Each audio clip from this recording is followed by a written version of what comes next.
This Apple Music situation. So the other day, Apple Music, they were doing like a little 10 each countdown when it comes to the top 100 albums of all time. And they anointed Lauryn Hill as the Apple Music champion of the person who has the number one album regards the top 100 albums of all time. They say Apple Music's list has been a social media lightning rod since launching. Some have taken issue with the lack of Latin, country, jazz, and dance albums, and R&B. Y'all need to throw that in there too, because Jermaine Dupri had a bone to pick with them on that.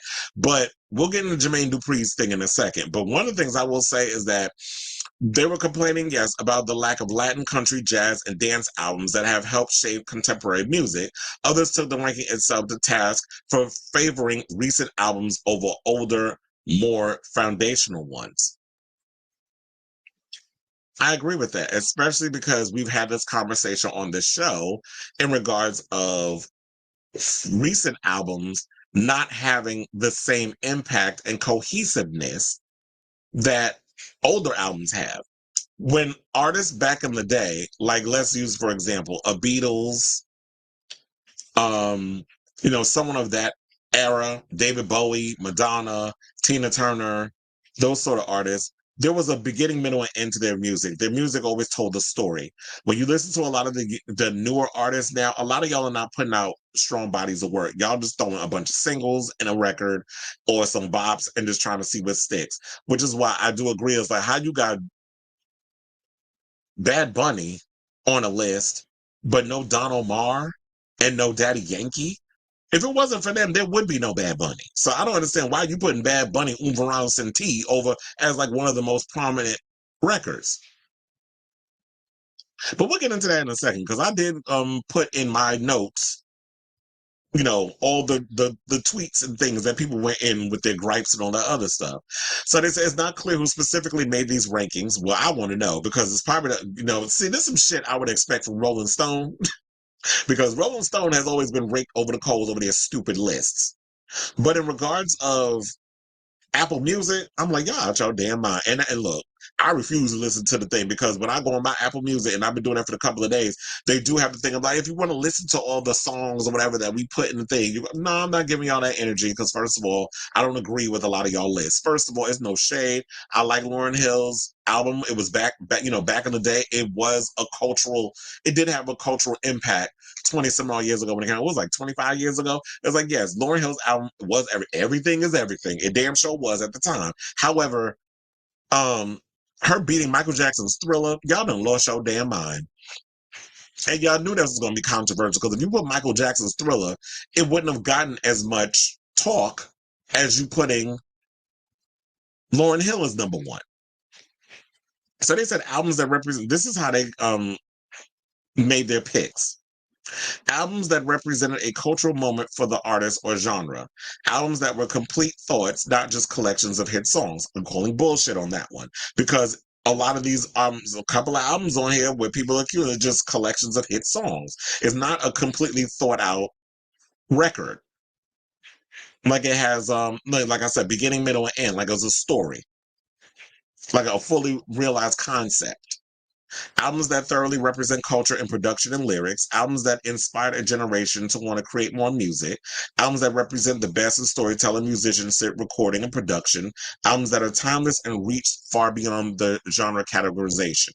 Now, I'm going to read, let's go to, and I'm going to get to the tweets. I'm going to do 100 to 90. So coming in at number 100 was Robin's Body Talk. First of all, I love that record. It was cut up in 3 parts. That record should be higher because if it wasn't for someone like a Robin, there would be no Charlie XCX. There would be no Shy Girl. She ushered in that whole genre of that emo electronic type of music. There would be no Tove Lo or Tuve Lo, however you want to call her. Like she's ushered in so many of those brands of artists. Troye Sivan, a lot of them, they do that sort of genre of music where she was doing that experimental electropop, hyper pop type of sound, hyper house, disco, electronic vibe. Number 99, Eagles, Hotel California. 98, Travis Scott, Astroworld. 97, Rage Against the Machine, Self-titled. 96, Lord Pure Heroin. 95, Usher Confessions. It seems like to me they're picking their biggest, most culturally impactful records. And if y'all were going to do that, then y'all should have just did that with everybody's record. Because to pick Madonna's Like a Prayer, but not Confessions on the Dance Floor, or at least Ray of Light, when everybody feels like Ray of Light was the peak album, not Like a Prayer. Because I do feel like they did put Madonna's Like a Prayer. And I'm like, yeah, Madonna's Like a Prayer came in at 77. Yeah, Like a Prayer was a good song, and it had some bops on it. But when people talk about Madonna's records, Like a Prayer is not I mean, it's a good album, but that's not the peak Madonna record. Especially in my generation. We talking about Ray of Light. Or I guess based on our mood, it does depend. But anyway, so they said Usher Confessions in 95, Burial Untrue. I don't know who that is. And no, in 94, Solange, A Seat at the Table in 93, 92, Tyler the Creator, Flower Boy, and 91, George Michael, Listen Without Prejudice, Volume 1. Now in 90 is AC/DC, Back in Black. And they do have Lady Gaga on there, so I'll throw her in. The Fame Monster Deluxe Edition was 89. And to me, I feel like that was her peak record. That was a record that really put Lady Gaga on the map. Ever since then, she's kind of fallen off. The music hasn't been impactful, but the Fame, I will say, was like the thing that catapulted her to the big success. Now, in regards of 10 to 1, number 10, Beyonce, Lemonade. Depending on who you talk to, some people don't feel like, well, to me, that feels like that's peak Beyonce, where she truly solidified herself as a true concept artist. Nirvana's Nevermind, that was their breakout record, because Nirvana was making, the music, but then they became like the kings of the grunge movement with Nevermind. That was the album that really catapulted them to pop success, which we all knew Kurt Cobain detested, hence why it was the drug overdose and the blowing the brain, killing himself and that sort of thing. Number 8, Amy Winehouse, Back to Black. That was her breakthrough record. Kendrick Lamar, Good Kid, Mad City. That was his breakout record. Stevie Wonder, Songs in the Key of Life. His breakout record. Frank Ocean. Who listens to that dry ass music? But anyway, they got him in there.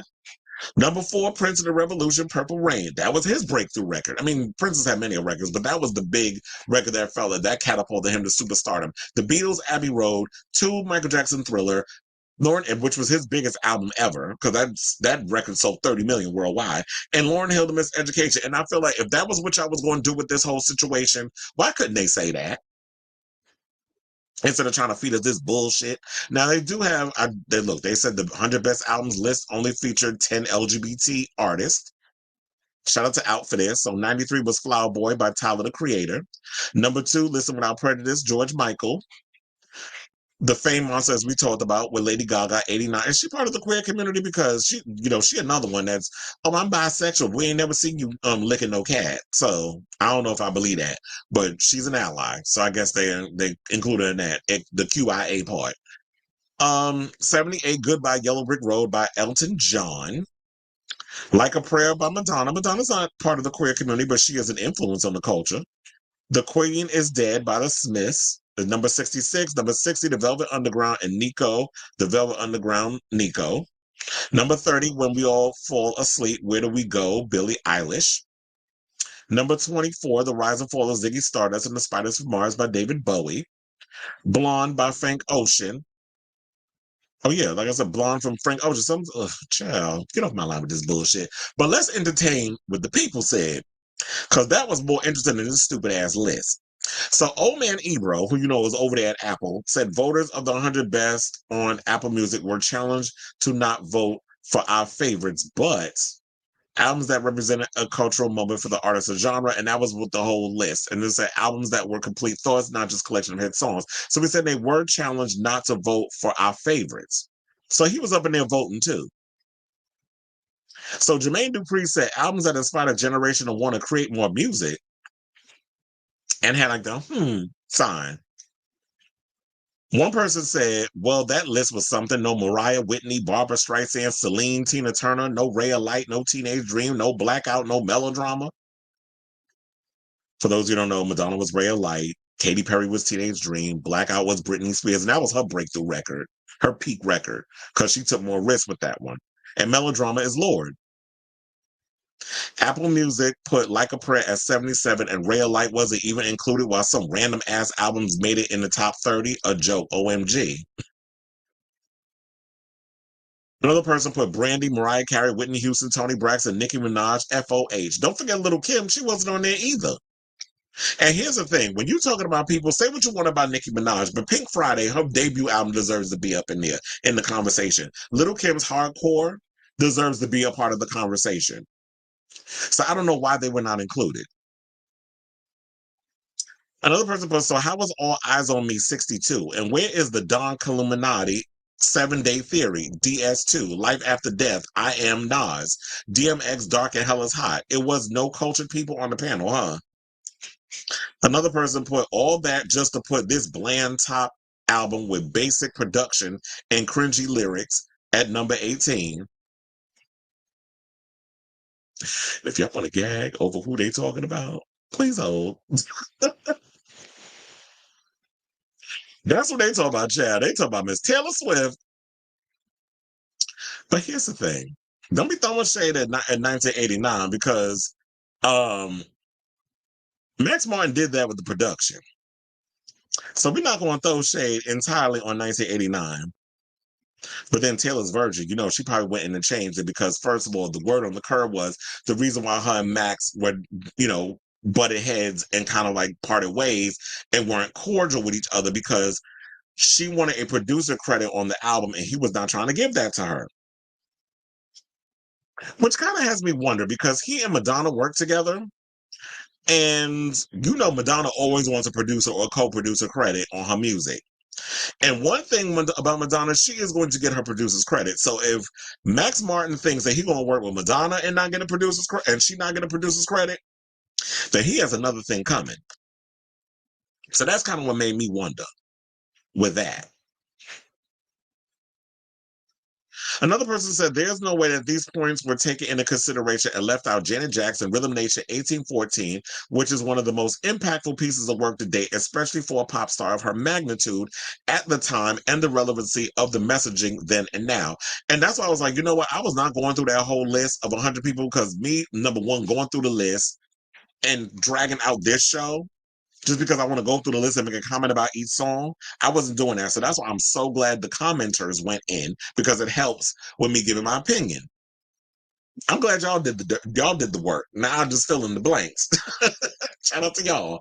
So I do find it crazy how you do not put Janet Jackson up in there. Janet Jackson is just as much influential on so many people in this industry. If it wasn't for Janet Jackson, there would be no Britney, there would be no Sierra, there would be none of these type of girls that be out here doing what it is that they do because they've been inspired by Janet Jackson. Tanashi, a lot of these young girls that was coming up. Normani, she took a page out of the Janet Jackson handbook.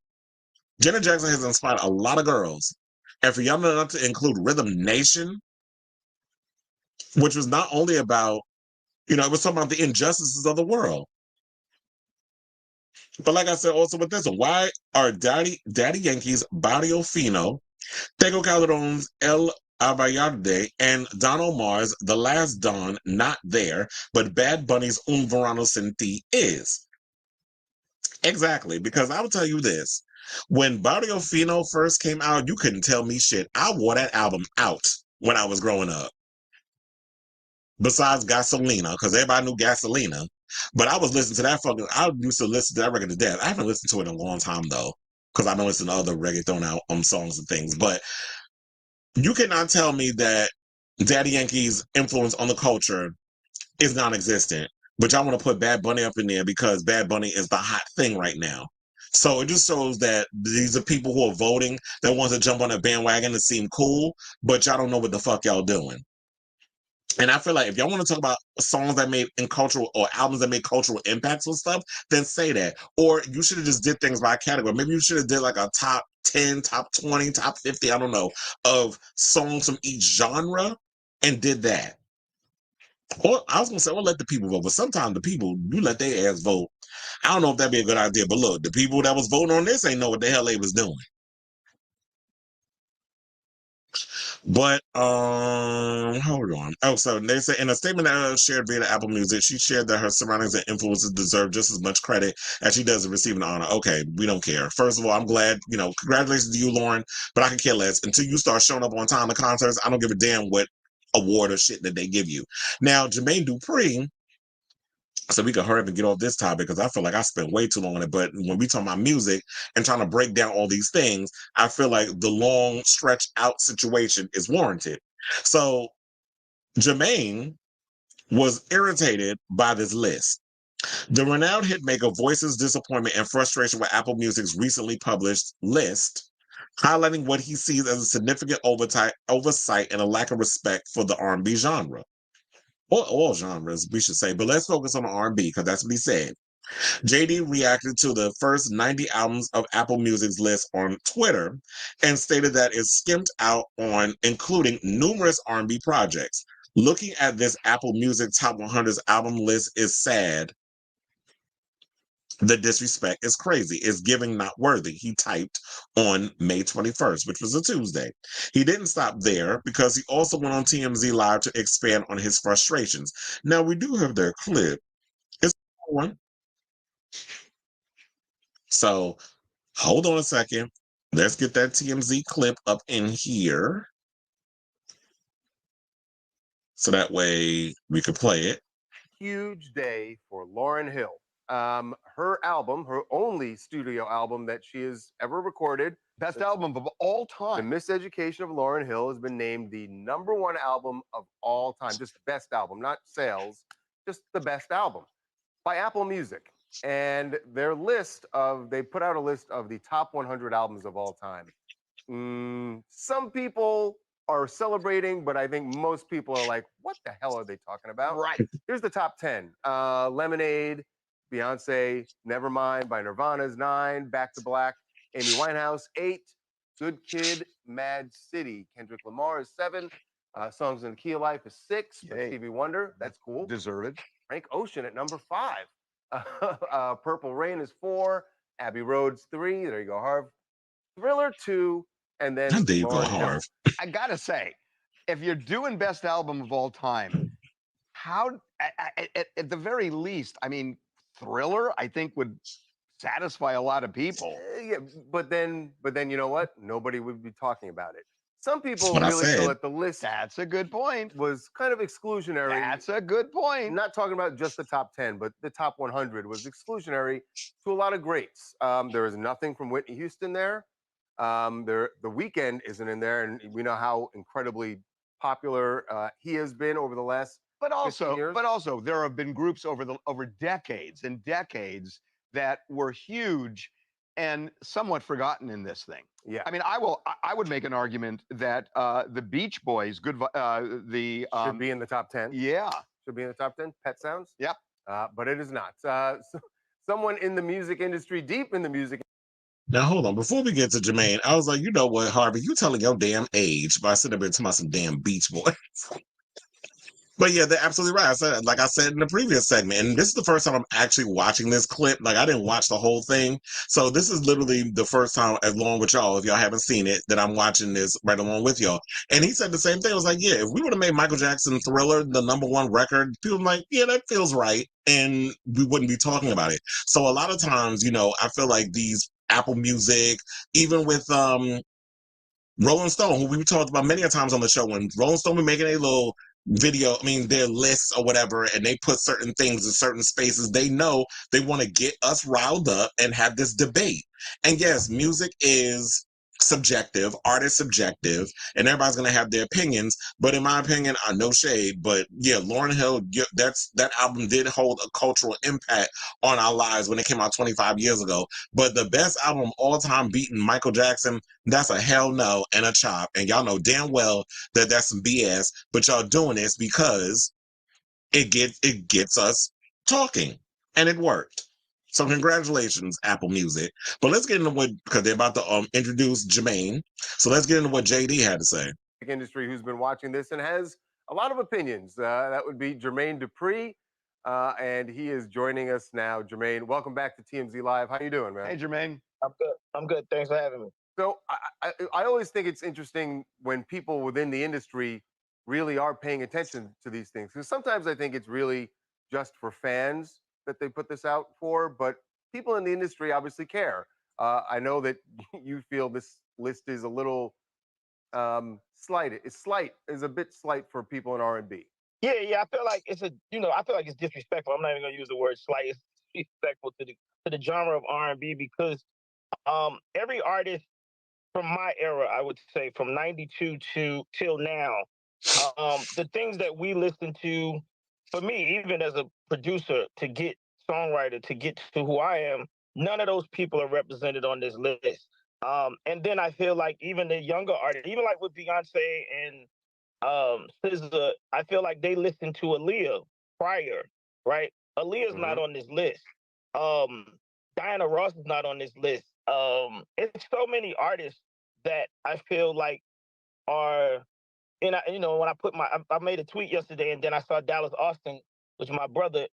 He said something about it, and I realized, damn, TLC is not on this list. Wait, I was just about to say, Jermaine, you said, wait, is TLC not? Can we check that? They're not in the top 100. TLC is not on this list. That's what I'm saying.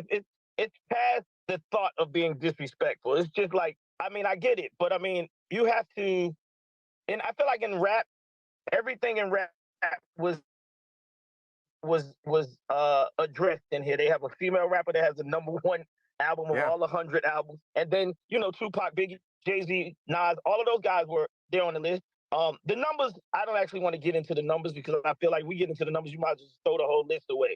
Because, but I mean, one that I can't speak, that I can't not go without speaking about is my great friend Mariah Carey. She's not on the list, Right, which is amazing to me. Whitney Houston's not on the list. Jodeci's not on the list. I mean, I could go on and on. We're not even talking about me. I'm just saying the genre of R&B seems like it was very much left off this list. To me, the biggest point is this is such a subjective thing to talk about the greatest albums, and a lot of it depends on when you're young, when you listen to music. And this should be a bigger thing than just this is kind of my jam and therefore I'm putting it on. So these lists to me, I don't know how you feel, they seem just ridiculous to me. Yeah, I mean, at the same time, you have to manage the foresight of the list is that this is Apple Music. People go to Apple Music and then they fall into a rabbit hole, and just start discovering music. Right? This list to me is almost a disabled rabbit hole because it doesn't allow you to start the journey of finding out about the musical talent that came prior to the people that you listen to in modern day, like the Isley Brothers, Lionel Richie. It's so many people that are not on this list that are so instrumental to my career and anybody else that I've worked with. Marvin. Absolutely. So we're going to pause it there. That's probably not a good pause to put it. Jermaine, you looking a little crazy. But anyway, well, damn, every picture I go on, you be looking crazy. Okay, so we're just going to leave it like that. First of all, that is the worst shot for a camera. Like, I hate people who put the camera down below because you're going to catch the double chin. You're going to catch, weird angles or something. Like, bring it up higher. Like, you got to know your angles when it comes to posting videos or whatever. But I totally agree with him. It's like, when you look at these artists, y'all want to just throw things, because I do agree. If it wasn't for Aaliyah, there would be no SZA. There would be no Beyonce, because trust and believe, Beyonce got a lot of her influence from a lot of people. It wasn't just Aaliyah. It was Tina Turner. It was, she took a lot of her business savvy and stuff, what Madonna does. Like, there's always people that come before. And me growing up, it was like, I told y'all, when the music my parents played around the house, my father is going to be 70 in August. Like, I grew up listening to the Isley Brothers. I grew up listening to the Shy Lights. I grew up listening to the Temptations. I grew up listening to Smokey Robinson and all the Motown and the Jackson 5 and all those things, and going to barbecues with my cousins and my aunts and everything, and then playing that music, playing the Curtis Mayfield, playing the you know, and then listening to Shantae Moore and listening to Mariah Carey. I got introduced to Mariah Carey from my teacher. He made me a recording of her debut album on a cassette tape and was like, listen to this because, you know, I was a music kid. Went to music school, studied, you know, classic piano, all the stuff, and I listened to Mariah Carey. That's how I got introduced to her. I didn't have money to be going out buying music and all this other stuff. People were introducing me to records. So I was always that kid that was into music and learning from the people that came from the genre before. And my mother was always the more fun one.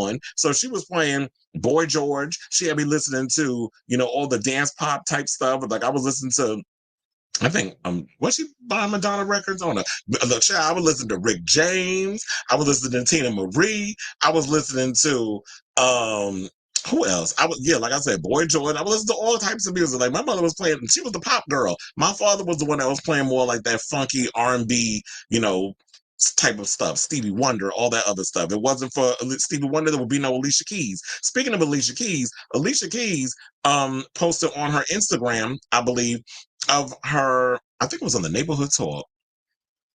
Let me see if I can find that for y'all. Where she was talking about, where she was showing off all her Grammys and I guess she made a little slight or whatever at the fact that she wasn't on the list. And she's deeply influential. Oh, wait, hold on. After this, I got tea on the Nicki Minaj situation because I happened to come to the Neighborhood Tour. Oh yeah, and I saw what Onyx was saying in regards of Megan Thee Stallion with the picture. But anyway, oh yeah, so I found it. Okay, so let me share this tab. So yeah, it shows like right here. She showed off her Grammys. Don't put up all the things in the chest like that. Like, it's cool. It could be at this person's house and that person's house. But then I realized, no, we have to celebrate these moments. Look at these special moments of special songs, special times. And I'm so grateful for every one of them. They each have a memory. They each have like a special meaning and a memory. And this particular one is the artist producer best R&B album 2004 for The Diary of Alicia Keys. And I feel like we can't sleep on the fact that in this puffy thing is the 16th Grammy. Like, but wait, it's not just the 16th Grammy, which is, I mean, amazing. Hold tight, this thing is really in there. It is, oh my gosh, it is the 2023 Best Immersive Producer, you know, the immersive audio album for The Diary of Alicia Keys. Okay, so let's pause it there. Congratulations to her. And you want to know something? She has every right to feel the way she feels. She's like, oh yeah, y'all gonna check them credentials. Because first of all, you know what? And look, I be having to flex on here too sometimes because some people will try to diminish your work because they don't know what it is that you do. So you be having to remind bitches. It's like, okay, well, Apple Music, y'all shit is whatever, but my body of work speaks for itself. She has a cabinet full of awards, which I've always been curious to see how celebrities with it, you know, how they keep their awards. Like you hear some people say, oh, it's in the bathroom above the toilet. Child, first of all, I ain't put my award in no bathroom and they get fecal matter and shit all over it. I want my stuff. If I win any awards, if I was at the Magnitude with Alicia Keys and I had a whole bunch of Grammys and the Moon Man and all this other stuff, you best believe I'm gonna put all that in a case and, you know, people walk up in the room and you see my whole canvas of awards. Why not show that shit off? You work hard to get where you are and all that stuff. And yeah, we're not going to talk about the controversial stuff with Alicia and Swizz Beatz and Mashonda. That's all in the past or wherever. Put that way back there. We're going to focus on this thing. And to me, it's just the overall disrespect of these type of things. I just feel like these lists are dumb as hell. They make no damn sense. It ain't worth its weight.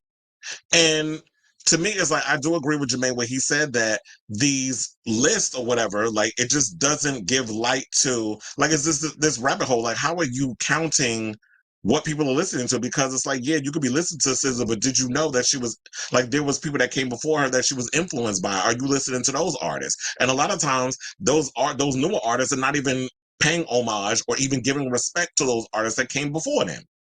So it so what I think it does is that, yeah, this list may be controversial because we need to wrap this up. I've been spending way too much time on this. But to wrap this up,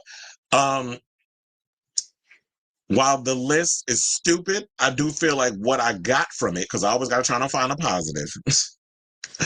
um, it leaves it open for debate, for us to have these type of conversations, and to open the door, being like a person like me who brings up like who these people's influences were, or JD going on TMZ and speaking about what those influences were and who those people influenced those artists that are getting on a list and being put in the top 10 and all that other stuff. We're not taking away from their hard work and what they've done, but we should also be paying homage to the people that came before them. Why isn't Aaliyah on the list? Because Aaliyah has influenced a lot of girls in the business. Yeah, she's not here no more. She died in a plane crash, but still, you can't deny her body of work. There's a lot of dead people y'all got on the list.